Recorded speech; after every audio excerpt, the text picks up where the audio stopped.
자, 주관적 구성요건입니다.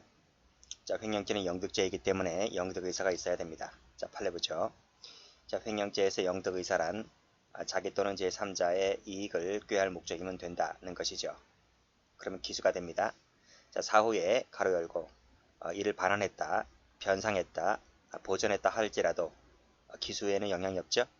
나중에 그 돈을 갚았다 할지라도 보전했다 할지라도 공제한다 하면 틀립니다.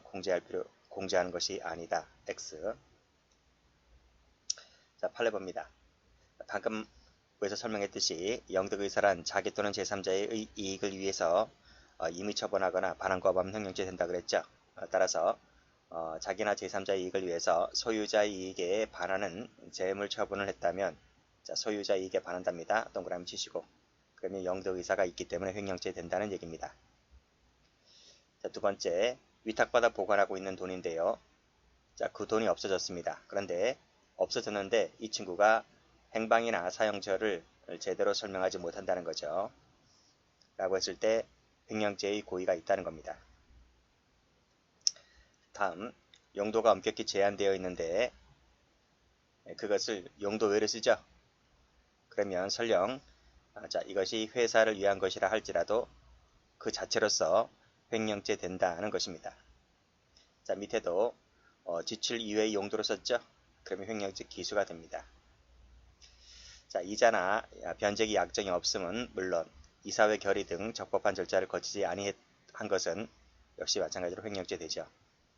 자, 그 다음 다 똑같아요. 용도가 엄격히 제한된 자금이다. 밑에도 정부 출연금이 그런 얘기입니다. 정부 출연금 용도가 엄격히 제한되어 있죠. 자, 여기 2회 동그라미 치시고 자, 그 밑에도 결과적으로 자금을 위탁한 본인을 위하는 면이 있다 손치더라도 결과적으로 그렇다는 겁니다. 결과적으로 그렇다는 것이지 행위 당시에는 이외의 목적 용도로 쓰게 되면 그 즉시 기수가 됩니다. 결과적으로 가로 열고 닫고 자, 그 다음 용도가 엄격히 제한된 자금 그것이 이제 정부 출연금입니다. 동그라미 쳐볼게요. 이것을 자기 멋대로 임의 사용했다, 개인적인 용도로 썼다 라고 했을 때 횡령죄가 됩니다. 자, 이 밑에도 용도가 엄격히 제한된 자금 나오는데 여기서는 뭐라고 나옵니까? 위조례상의 보조금 나오죠. 보조금 동그라미. 그런데 어떻게 썼다는 겁니까? 전용했다는 거죠. 경비 부족을 메우기 위해서 다른 용도로 썼다는 것입니다. 라고 했을 때 횡령죄가 된다. 자, 여기서 여기 용도가 엄격히 제한된 자금은 색깔 칠할게요. 여기 색깔, 여기 색깔. 이것을 그 외적 용도로 쓰게 되면 횡령죄가 된다. 다음 또 보시면 여기도 교부에게 나와 있죠. 이것도 마찬가지로 용도가 엄격히 제한된 자금입니다. 여기도 동그라미 치시고 여기도 동그라미 치시고 자, 여기도 동그라미 치시고 이런 것은 용도가 엄격히 제한된 자금인데 이것을 어떻게 썼다는 거예요? 갑 학교의 교부 회계 자금을 을 학교로 썼다는 것이죠. 횡령죄 됩니다. 자, 그래서 이 즉시 횡령죄 되는 거예요. 올라가 보시게 되면 결과적으로는요. 올라가 보시면 결과적으로는 본인에게 손해가 난 것은 없어요. 왜냐하면 갑 학교의 자금을 을 학교로 전용했기 때문에 어쨌든 이사장은 한 명 아니겠습니까? 이사장은 한 명이라서 왼쪽 호주머니에 있는 돈을 오른쪽 호주머니로 갈아탔을 것뿐이라는 거죠. 결국 손해가 난 것이 없지만 용도가 엄격히 제한된 자금은 반드시 그 용도로만 써야 되는 것인데 다른 용도로 쓰게 되면 그 즉시 횡령죄 된다는 거예요. 9번도 마찬가지입니다. 다른 용도로 썼다. 횡령죄 기수. 여기도 각 학교 법인의 금원을 다른 학교로 전용했죠. 그렇죠? 무엇을? 교부회계 자금을. 그랬을 때에 횡령죄 된다는 겁니다. 자, 교부회계 자금을 어떻게 썼습니까? 법인 회계 자금으로 썼죠. 다른 용도로 썼기 때문에 횡령죄 되고요. 12번도 교부회계 자금을 어떻게 썼습니까? 거실 확장 비용, 인테리어 공사 비용으로 썼다는 것이죠. 라고 했을 때 횡령죄가 됩니다. 다음 여긴 뭐죠? 여기는 재건축 조합의 자금이죠. 이 자금을 어떻게 썼다는 것이죠? 밑에 보시면 자신 개인의 변호사 비용을 썼을 때 횡령죄가 된다. 밑에도 자, 여기 개인 변호사 비용 명목으로 썼다는 것이죠. 무엇을? 회사 자금을 다른 용도로 썼다는 얘기입니다. 그랬을 때 횡령죄가 된다. 밑에도 여기 법인 자금 나와 있죠? 법인 자금을 자, 개인적 용도로 썼다. 이것이 설령 관례를 할지라도 횡령죄 기수가 됩니다. 자, 밑에도 회사 자금이죠? 그 돈을 옆에 개인적인 변호사 비용으로 썼다. 횡령죄가 됩니다. 자, 그러면 요 세 가지 묶어보세요. 요 세 가지는 전부 다 회사 돈이죠? 회사 돈을 개인적인 변호사 비용으로 썼다라고 했을 때 횡령죄가 된다는 것이고, 자, 올라가 보면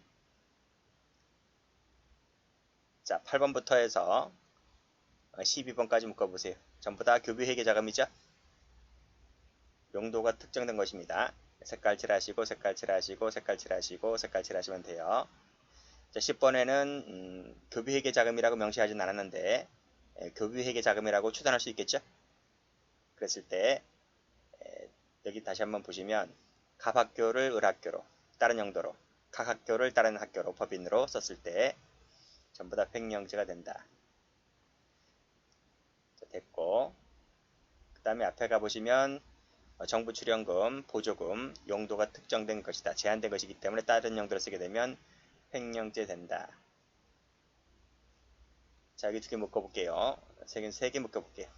3번, 4번, 5번을 묶어보고요. 전부 다 외자, 외자로 쓰게 되면 횡령죄가 됩니다.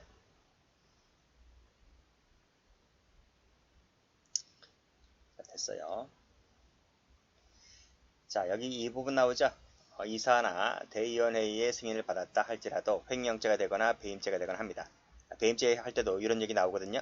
이사나 대의원회의 승인을 받았다 한다면 배임죄가 안 된다. 틀렸습니다. 전부 다 배임죄가 되거나 횡령죄 됩니다. 됐고 다음 페이지 가볼게요. 자, 여기도 보시게 되면 회사 돈이죠? 여기 회사 돈입니다.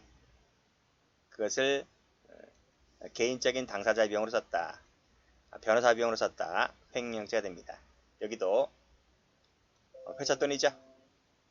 회사 돈을 어떻게 썼다는 거예요? 자신이 당사자 그리고 자신의 경영권 방어하기 위해서 썼다. 변호사 비용으로 썼다. 라고 했을 때 지 멋대로 썼기 때문에 횡령죄가 됩니다. 그래서 몇 번 14, 15, 16부터 해서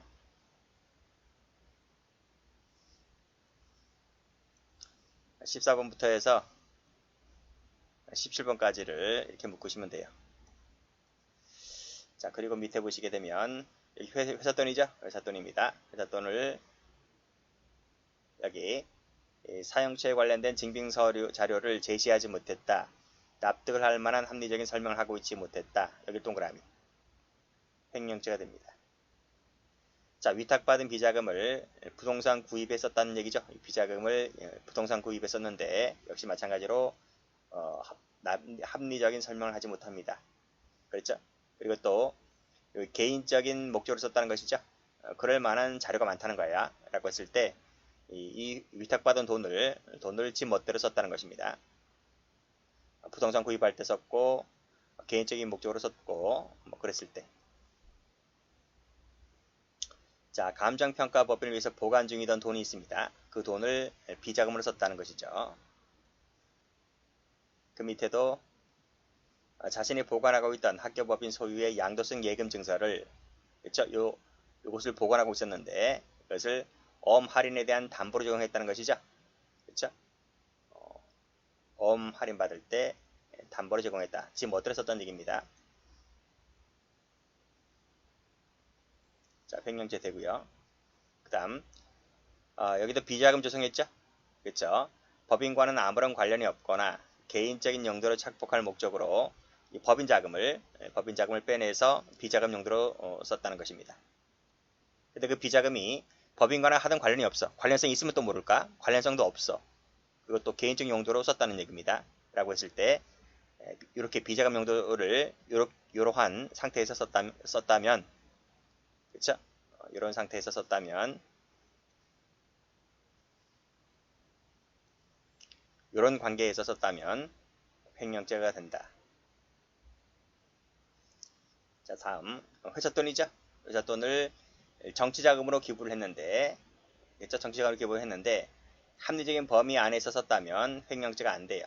그때는 죄가 되지 않는다. 그런데 밑에 보시면 개인적인 용도로 쓰게 되죠. 또는 다른 목적으로 썼을 때는 횡령죄가 됩니다. 자, 밑에도 회사돈이죠. 이것이 타인의 선거자금으로 지원했는데 그게 바로 정치자금 아니겠습니까? 그 두 가지 묶어보세요. 정치자금을 썼다는 것입니다. 이거나 이거나. 그런데 역시 범위 내에서 썼다면 죄가 되지는 않겠지만 밑에 보시면 여기서 끊고요. 그 돈을 개인적인 용도로 썼다. 다른 용도로 썼다라고 했을 때는 횡령죄가 됩니다. 그쵸? 23번이 더 출제가 많이 되었었지만 24번도 출제가 된 적이 있습니다. 취지는 똑같아요. 즉 여기 한번 보시면 여기 정치자금으로 썼다, 선거자금으로 썼다라고 했을 때 무조건 죄가 된다 안 된다가 아닙니다. 되는 경우도 있고 안 되는 경우도 있어요. 그래서 범위 내에서 썼다면 죄가 안 되겠지만 범위를 초월해서 또는 범위 외적인 다른 용도로 썼을 때는 여기 개인적 목적이라든지 다른 목적으로 썼을 때는 횡령죄가 되는 식으로 이렇게 보시면 되겠습니다. 됐고,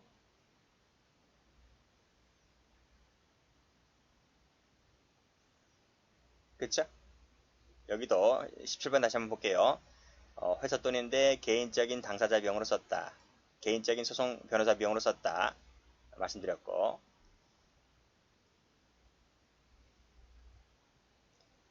자, 넘겨봅니다. 자, 넘겨보면 이제는 자기 돈은 제3자의 이익을 위해서 처분한 것이 아니라 소유자의 이익을 위해서 처분했다는 것이죠. 그랬다면 영득의사가 없기 때문에 죄가 되지 않는다는 판례고, 자, 담보권자와 채무자 사이에 변제할 액수에 대해서 다툼이 있습니다. 동갑해야 할 돈에 대해서 다툼이 있다는 거죠. 그랬을 때 채무가 잔존한 것으로 믿고 담보부동산을 처분한 양도담보권자에게는 횡령죄의 범위가 있다고 볼 수가 없다. 즉 담보권자가 그 담보물을 처분했는데 이 사람이 처분했다는 것이죠. 그 처분했을 때 지금 잔존채무가 존재하는 거로 지금 믿었다는 거잖아요. 라고 했을 때 영득의사가 없다. 영득의사가 없기 때문에 횡령죄가 되지는 않는다. 이런 얘기입니다. 자, 수임인에게 매수인에게 수령할 대금에서 필요 경비를 지출해서 위임받은 사물을 처리할 것도 함께 위임을 했다면, 그렇죠? 여기 위임받은 사물을 처리할 것도 함께 위임했다는 거, 함께. 함께까지 색깔 칠할게요. 함께 위임을 했다. 또는 미리 승낙했다라고 한다면 이 돈을 이렇게 썼다는 것이죠. 그렇죠? 이렇게 경비를 지출했다 할지라도 함께 위임받았고 미리 승낙을 받았기 때문에 죄가 되지는 않는다. 이런 얘기입니다. 자, 종중이사들이 종중금원 중에서 인출해서 종중임원 등에게 대여했잖아요. 대여했는데 대여받은 사람이 같은 종중 임원이야. 같은 종중 사람이라는 것이죠. 제3자에게 빌려준 게 아니라 같은 종중원에게 빌려줬기 때문에 횡령죄가 되지를 않는다. 빌려줄 때는 종중재산 대여를 금지하는 규정이 없었고, 그렇죠? 또 금리 이상의 이자를 지급할 것을 조건으로 하였기 때문에 내가 무이자를 빌려준 것도 아니고 금리 이상의 이자를 받는 조건으로 또 종중원에게 대여 금지하는 규정도 없기 때문에 따라서 종중이사들이 종중돈에서 종중임원에게 대여해 준 것은 법리상의 문제가 없기 때문에 횡령죄가 되지 않는다는 것입니다. 자, 이 비자금인데 여기 앞에서도 비자금 있었잖아요. 여기 보시게 되면 비자금 있잖아요. 비자금. 그렇죠? 비자금이라고 해서 회사 돈을 가지고 비자금 만들었다고 해가지고 무조건 줘야 되는 건 아닙니다. 근데 22번 같은 경우에는 비자금이긴 비자금인데 법인과는 관련 없는 자의 또는 개인적인 용도로 이렇게 비자금 조성했기 때문에 이것이 죄가 되는 것이지, 단순히 비자금 갖고서는 죄가 되지는 않는 거예요. 그래서 여기를 한번 지워버리면, 자, 법인 자금을 지금 비자금을 조성했잖아요. 조성을 했는데 이것이 법인과는 아무런 관련성이 없는 자에게 또는 개인적인 용도로 했기 때문에 이것이 문제가 되는 것이지, 단순히 비자금 갖고서는 어떤 문제가 되는 건 아니에요.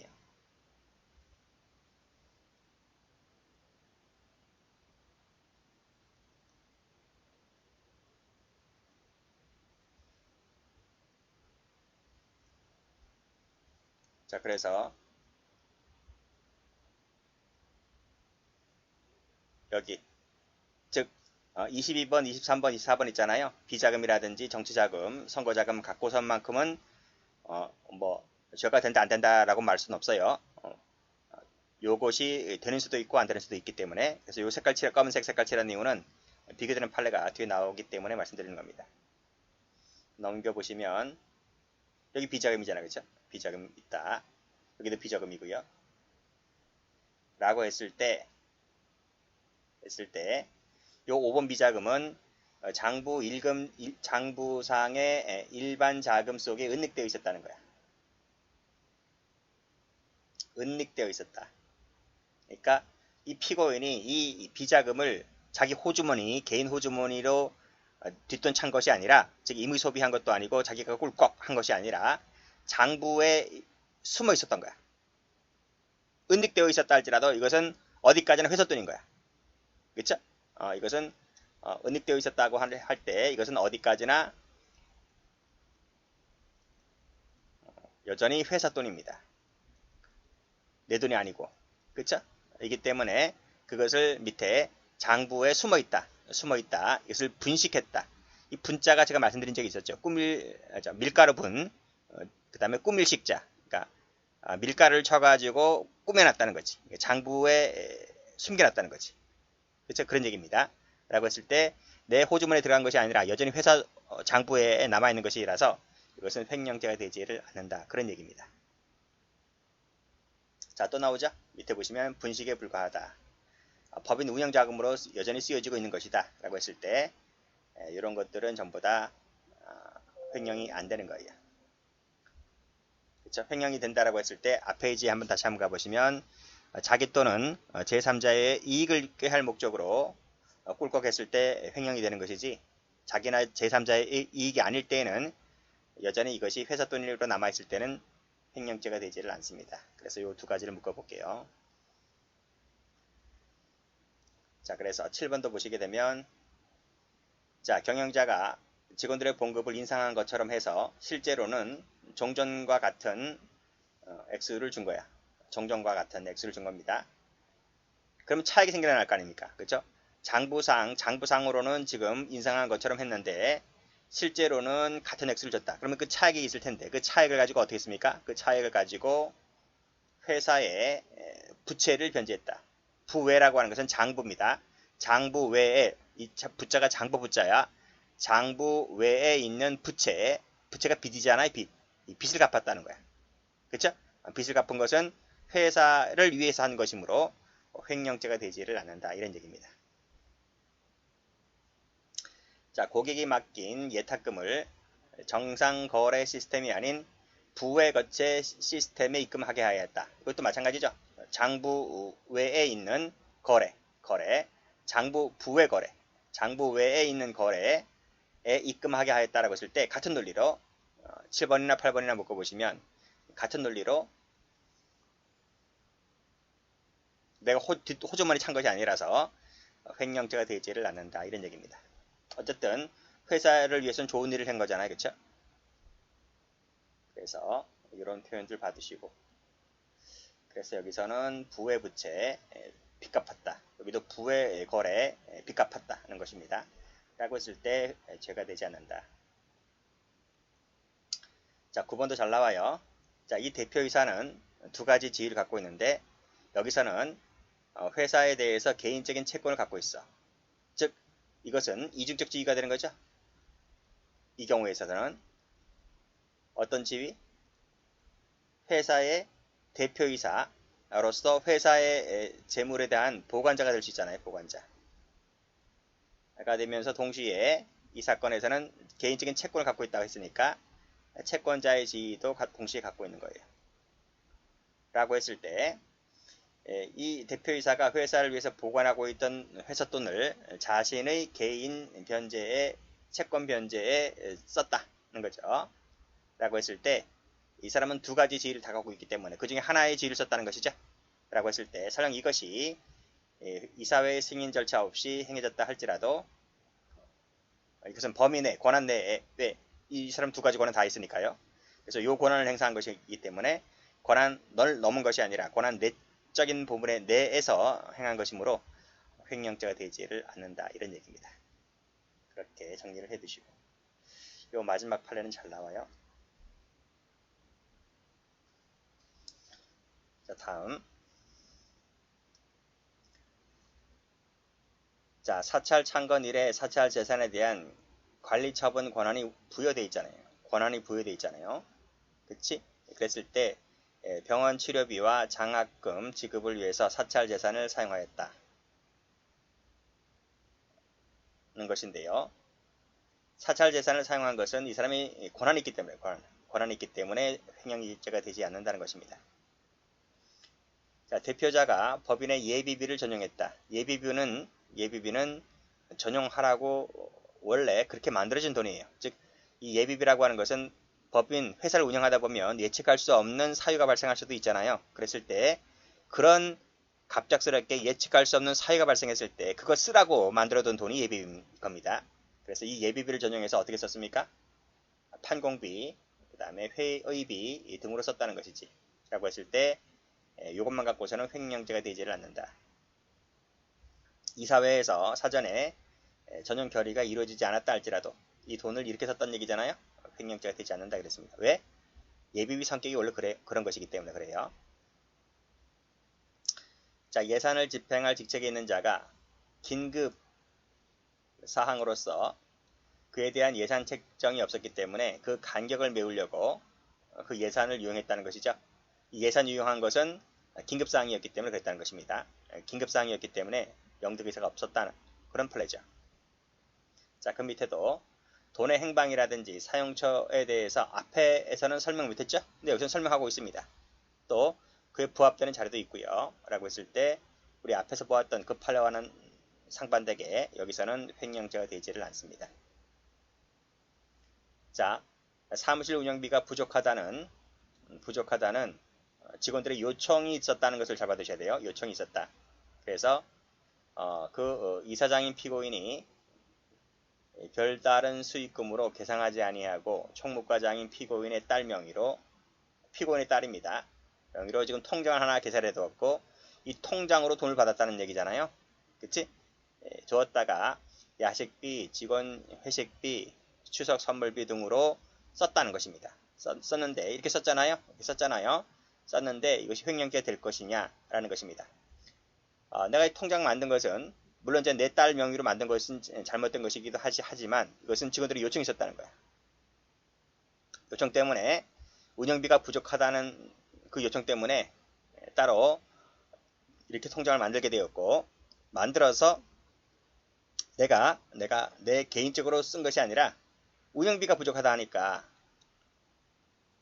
그 운영비로 쓴 것뿐입니다. 그렇죠? 그랬을 때 용도에 맞게 썼기 때문에 내가 뭐 뒷호주머니 찬 것도 아니고요. 그래서 이것은 영득의사 또는 고의가 없다 이렇게 봤습니다. 다음 자 15번도 출제가 잘 돼요. 자 여기 보시게 되면 죽음 납입이라고 나오는데 자, 죽음을 납입하고 즉 회사를 설립하려면 죽음을 납입해야 돼요. 죽음 납입. 그래서 은행에 가가지고 이 납입했다는 그 증명서를 받아야 돼. 증명서를 받아서 이제 등기소에 가가지고 이제 회사 등기를 내는 거죠. 그랬을 때 이 등기가 나오자마자 바로 인출해 버립니다. 직후 마친 직후입니다. 여기다 셈을 쳐볼게요. 마친 직후 이 돈을 빼는 거야.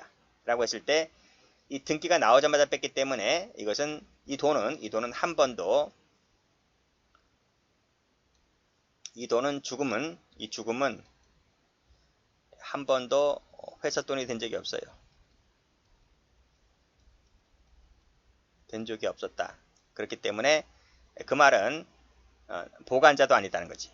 회사 돈을 내가 보관하는 보관자도 아니고 한 번도 회사 돈이 된 적이 없기 때문에 회사를 위해서 타인 사무처리자도 되지 않는다는 거야.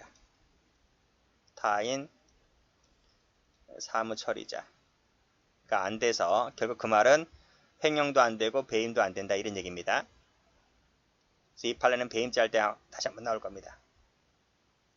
그래서 이 죽음 관련해 가지고 증명서를 받아서 은행으로부터 증명서 받아서 그 다음에 등기소 가겠죠. 등기소 가가지고 회사를 설립했다는 등기가 나오자마자 이를 인출하는 것은 한 번도 이 죽음이 회사 돈이 된 적이 없기 때문에 횡령죄가 되지 않는다는 판례입니다. 나오자마자 이 돈을 어떻게 씁니까? 빼자마자 어떻게 씁니까? 차연금 채무 변제에 썼다는 거지.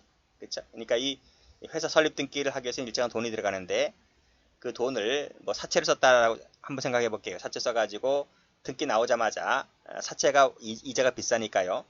빨리 얼른 돈 갚았다라고 하는 것이죠. 그랬을 때 그 돈은 한 번도 회사 돈이 된 적이 없기 때문에 횡령죄가 되지 않는다 이렇게 보시면 됩니다. 자, 사립학교에 이 학교 교육에 직접 필요한 시설, 설비를 위한 경비와 같이 원래 교비회계 자금, 자 여기 교비회계 자금 나오네요.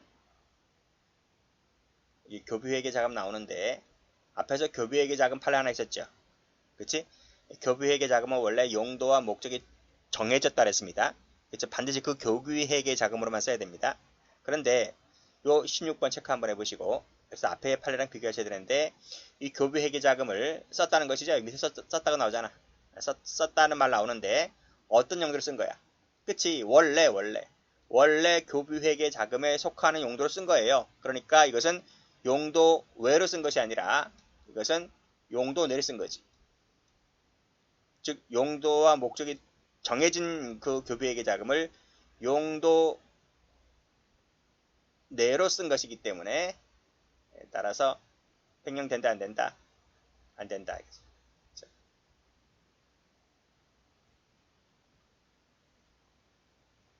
여기 횡령이 안 된다.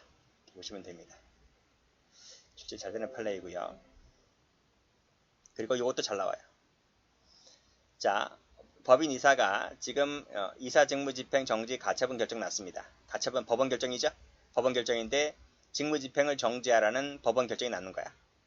그렇죠? 아직 가처분이기 때문에 정식 판결 아닙니다. 그래서 일단 정식 판결 날 때까지는 일단 스톱. 일 못합니다. 이 사람이 일을 못하면 누가 손해입니까? 회사가 손해죠. 회사가 지금 업무 수행에 지장을 받아요. 빨리 이 법원 결정에 법원 이제 정식 재판을 이제 준비해야 되겠죠. 준비할 때 그냥 준비해서 나가면 안 되잖아요. 그럼 소송에서 지는 거니까. 그래서 법원에서 승소를 하려면 우리도 이제 준비를 해야 되잖아요. 그러려면 변호사 비용이 필요합니다. 그래서 그 법인 돈에서 회사 돈에서 이사의 소송 비용을 댄다는 거지. 그렇죠? 이사의 소송 비용을 대는 것은 우리 앞에서 개인적 용도로 쓰는 것이 아닙니다. 이것은 지금 이 이사가 법인의 한 기관이잖아요. 그 기관이 일을 못하게끔 되어 있기 때문에 일을 할 수 있게끔 우리도 지금 소송을 준비해야 되기 때문에 그 소송 준비하는 과정에서 그 돈이 회사 돈, 법인 회사 돈에서 나간다는 거야. 라고 했을 때는 그것이 개인적인 용도로, 사적인 용도로 쓴 것이 아니기 때문에 이것은 횡령죄가 되지를 않는다. 이런 얘기입니다. 필요한 돈을 썼다는 거야. 그래서 횡령했다라고 볼 수는 없는 것이다. 그래서 앞에 판례들과 비교하시면 될 것 같아요.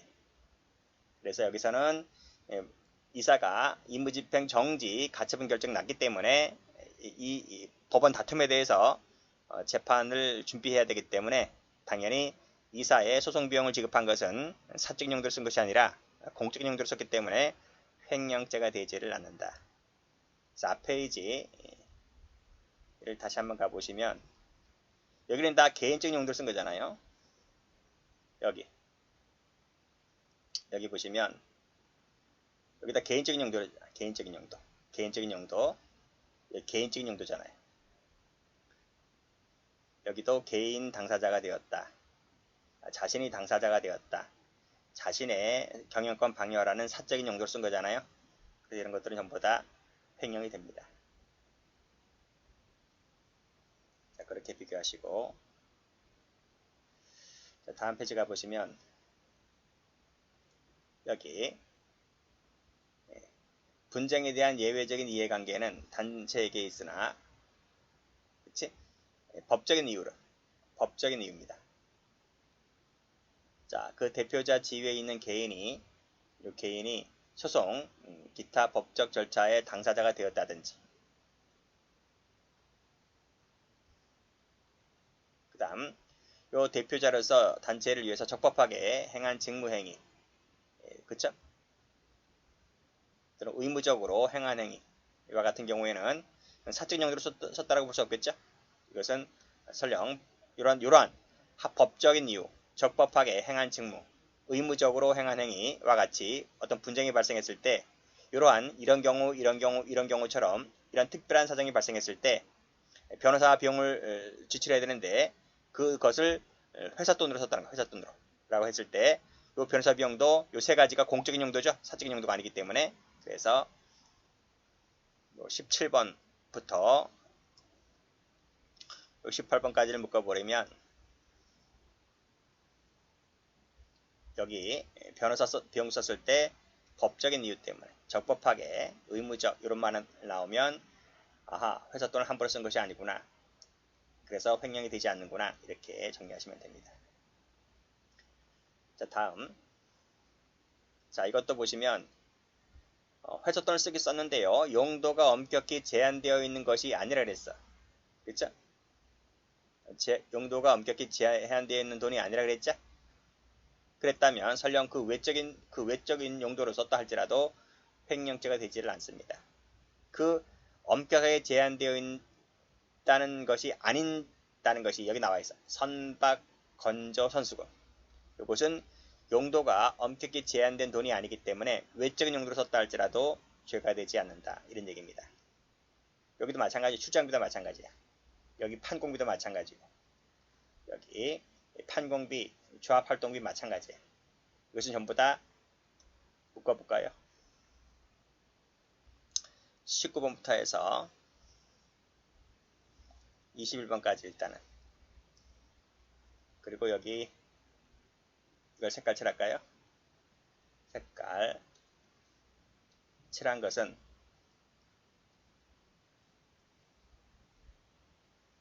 뭔지 알지? 용도가 엄격히 제한된 게 아니다. 그래서 그 외적인 용도로도 제한된 것이 아니라서 용도 외로 사용했다 할지라도 횡령이 되지 않습니다. 그런 내용이 팔아드립니다. 외우세요. 그래서 선박, 건조, 선수금, 출장비, 판공비 등등. 그래서 가보시면 출장비를 어떻게 썼어요? 보관하던 중에 사무실 비핀 구입비, 회식비 등으로 썼지. 그 외로 출장비 용도 외로 쓴 거잖아요. 여기도 판공비 같은 경우에 사용처라든지 이런 걸 제대로 설명하지 못합니다. 또 증빙 사료를 제출하지 못합니다. 할지라도 용도가 특정된 게 아니기 때문에 횡령죄가 안 됩니다. 판공비는 기관장에게 쓰라고 주는 돈이야. 그러니까 자기 개인 호주머니에 들어가도 돼. 국회의원들 많죠, 국회의원들. 여기도 판공비 나와있지. 사용처 설명하지 못한다. 기관장들 다 판공비 나와요. 증빙서류 제출하지 못한다. 경찰서도 다 나오고요. 기관장이 그래서 좋은 거야, 기관장이. 여기도 다음 페이지 가보시면 부가세 명목으로 지출한 매출세액을 조합이 지급해야 할 건축비 등으로 썼다. 그렇죠? 지급해야 할입니다. 반드시 써야 하는 돈이죠. 그쪽 용도로 라고 했을 때 이게 부가세 대상인지 아닌지 상관없이 횡령죄가 되지를 않는다. 이렇게 봤습니다. 또 23번은 소유자의 이익을 위해 썼다면 자기나 제3자의 이익을 위해 쓴 것이 아니라서, 그렇지? 이것이 아니라서 영득죄가 되지 않는다. 횡령죄 되지 않는다는 얘기고, 그 이제 사례가 2번에 나와 있는 거예요. 여기도 또 보시게 되면 이거 잘 보셔야 돼요. 요 2번 잘 보셔야 돼요. 여기 특별수선 충당금이라고 나오는데, 요 특별수선 충당금은 요 밑에 나와 있듯이 용도가 엄격히 제한된 자금입니다. 그렇지? 그러면 우리 앞 페이지에서 봤던 앞에 페이지에서 봤던 그 법리가 적용될 것 같은데, 요 돈을 어떻게 썼다는 거야? 요 돈을 아파트 건축 진단 견적비 또는 변호사 선임비를 썼다는 것이죠. 라고 했을 때 이건 용도에 맞게끔 썼다는 거야. 비록 용도가 엄격히 제한된 돈이긴 하지만 이 돈을 이렇게 쓴 것은 용도 외적인 용도로 쓴 것이 아니라 용도 내적인 용도로 썼다는 거야. 그래서 이것은 취지에 부합하다는 거야. 그래서 횡령죄가 되지를 않는다. 이해되시죠? 그런 내용입니다. 그래서 여기서는 특별수선 충당금 요것을 잘 받으세요. 자, 됐고 다시 한번 정리해 두시기 바랍니다. 자, 마지막으로 타주의 관계 보시면 자기점이지 자기점. 자기점이 나오네요. 자기점일 때는 설령 기망행위를 했다 할지라도 사기죄가 안 돼요. 사기죄가 왜 안 되냐면 사기죄는 타인 소유, 타인 점유일 때 사기죄가 되는 거예요. 이것은 자기점이잖아요. 그래서 타인 점유를 전제로 하는 사기죄는 되지 않고 횡령죄만 될 뿐이다. 이런 얘기입니다. 실제 무지 잘 되는 판례입니다. 여기도 마찬가지죠. 여기도 지금 명신탁이라 나와 있잖아요.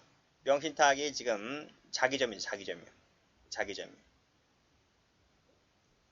타인 소유 자기점이 아닙니까?